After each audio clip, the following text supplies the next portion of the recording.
right, welcome back to Coffee with Linda. We're going to continue my story this week on this show, and where we left off at was I had been taken by ambulance to Shands Hospital in Gainesville, had met with a team of neurosurgeons, and the chief neurosurgeon promised that he would not give me a skateboarder hairdo. And I discovered that that was going to be the least of my worries. So in my journal, I'm just going to continue today, and we'll continue this story. And I tell my story not because I want people to feel bad for me. What I want you to understand is that no matter what happens to you in your life, there is a God that loves you very much, that knows every detail of your life, and is always there to outreach his hands to help you. So let's continue. The next morning, nurses prepped and readied me for surgery. They took me down to the operating room, and I was lying on my back. As the back of my skull was cut in two, they must have flipped me over later. A team of neurosurgeons encircled the table. I looked at them and asked if they were going to be, or if we were going to be, all right. Dr. Foote winked at me, bumping the shoulder of the surgeon next to him, who gave me a thumbs up. I heard footsteps behind me and then felt a hand on my left shoulder. I thought that this must be the anesthesiologist, and everything would be just fine. I then heard more footsteps, and this time a man spoke.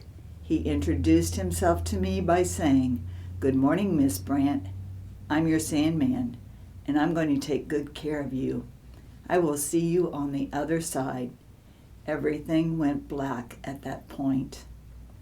I am told that the surgery was 10.5 hours long, and it was the first time a computer-driven scalpel had ever been used. They tried desperately to prevent destroying brain tissue. I was later told that approximately 25% of my brain was now gone. Dr. Foote went out from time to time to see my daughter Christy and fill her in.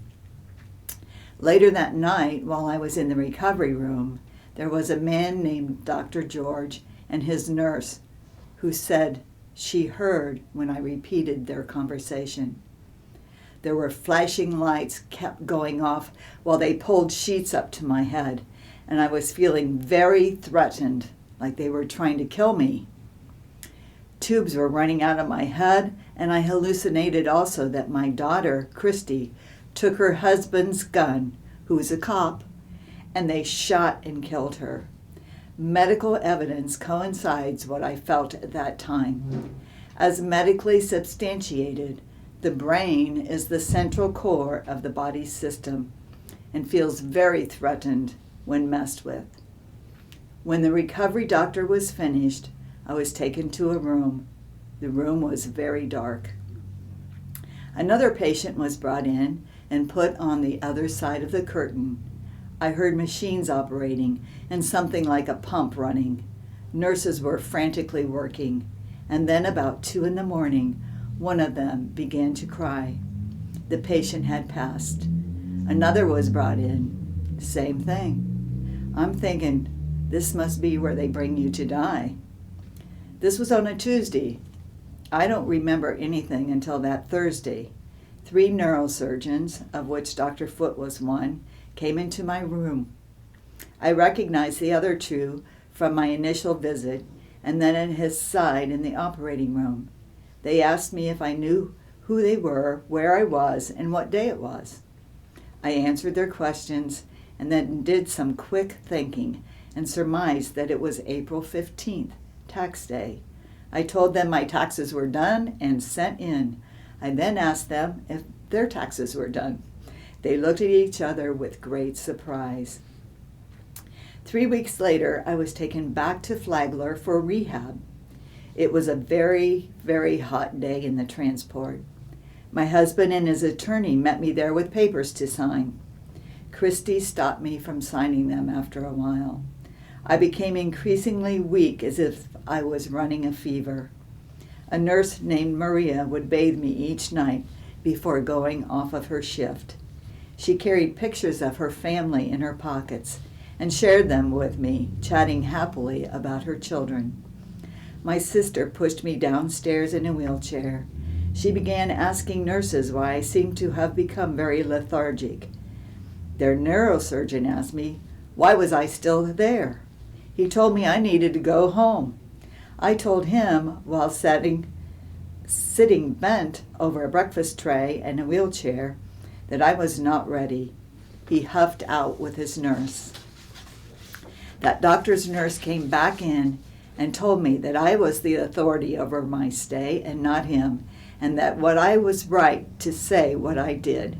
She agreed that I was definitely not ready. I guess because he hadn't done the surgery, I was now the red-headed stepchild. Again, I'm so thankful that he hadn't done the surgery. Nurses did spinal taps, 3 to be exact. It was confirmed through their testing that I had spinal meningitis. May 15th came, Mother's Day. Christy brought Hannah and Gracie to the hospital to visit me. I had tried for 2 days to move myself in the bed so that I could be somewhat mobile during their visit. I had now been in intensive care for over a month. However, my weakened state allowed me only to hold on to the sidebars in an effort to do so. I saw daylight turn to darkness and then back to daylight. While still holding on to no avail, Christy came early afternoon and must have given the girls a good talking to, as they were not their usual boisterous selves. Being 2 and 5 years old, they were very calm and collected and not at all childlike. Gracie sat on Christy's lap while Hannah came to my bedside. She stroked my hands that still held on to the bars and told me how much she loved me. What happened next even made me laugh. Hannah's eyes suddenly flashed as she spoke excitedly. "Ooh, you've got tape balls. Can I pick them off?" It still makes me smile to this day. Weeks of blood test probing and tape had really had my hands a mess, I guess. John, my son-in-law, then came to the hospital and picked up the girls. The next thing I remember was being wheeled down to the MRI department. It seems they were trying to figure out why I wasn't responding to the antibiotics, and after repeated phone calls to the hospital's neurosurgeon, the nurses took things into their own hands. What happened next has changed my life forever, as I knew at that point that I was probably in the pains of death as they laid me in the tunnel. My entire body was racked with pain, and I sort of was laying on my right side, and then Scotty, my deceased son, climbed in the tunnel with me. He was on his knees as he took my right hand in his.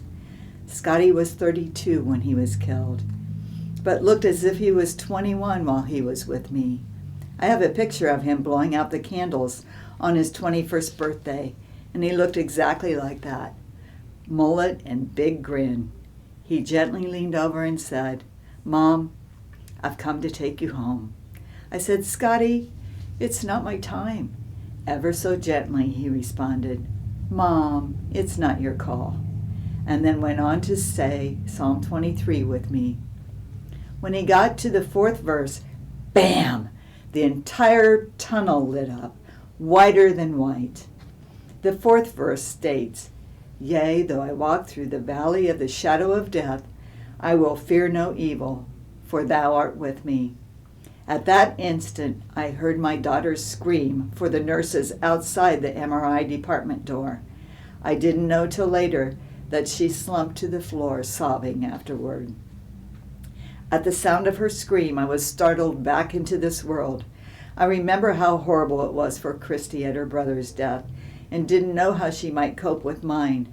With that in mind, I said to my beloved son, "Scotty, I can't.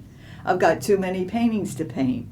With that, he kissed me goodbye and turned into the whiteness and was suddenly gone. The nurses weren't prepared for someone to die in an MRI tunnel, so they had to run for a crash cart. They placed the paddles on my chest. I saw syringes quickly administering liquids into my stomach. I'm told they were giving me the necessary fluids needed for my organs to start working again. By this time, my left lung had collapsed and my organs had shut down. I'm told that it was between 5 and 7 minutes that I was gone. Someone asked me if it was an out-of-body during that time. I later sketched myself in the tunnel with Scotty. By the perspective that I used in my drawing, I must have been hovering over the top of the tunnel as I drew myself looking down on Scotty and my body. What happened next was again a miracle. My daughter quickly ran to a phone, calling my husband at the restaurant. He picked up, and she, through sobs, explained to him what had just happened and that he needed to get to the hospital as soon as possible. He asked her if she would like to talk to Dr. Foote. She said, "Of course, but why do you ask?" He went on to say that Dr. Foote is standing right in front of me. He had brought his mother to my restaurant to celebrate Mother's Day. He had never been and had heard so much about it that he thought it would be a wonderful way to celebrate this beautiful day. Wow, don't you love it when a plan unfolds right down to the exact minute? Dr. Foote asked Christy, "What's wrong, Christy?"